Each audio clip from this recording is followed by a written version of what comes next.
বন্ধুরা এই গাছে দেখুন, এইখানে এই ডালে কোনো পাতা নেই, শুধু পেস্তা বাদাম।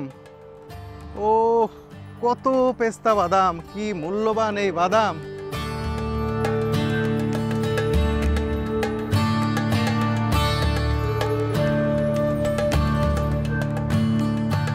বন্ধুরা দেখুন, এই বাগানে পেস্তা হারভেস্ট করা হচ্ছে। এই হারভেস্টিং প্রসেসটা খুবই ভালো লাগছে। দেখুন কত মানুষ এই পেস্তা গাছে কেউ উঠেছেন, কেউ নিচে থেকে এই পেস্তাগুলো নামাচ্ছেন। পেস্তা বাদামকে কেন্দ্র করে এখানে বিশাল কর্মযজ্ঞ চলছে এই সময়ে, যেহেতু বাগানে বাগানে এই পেস্তাগুলো একেবারে পেকে গেছে, সেগুলোই কিন্তু তারা উঠিয়ে ফেলছেন।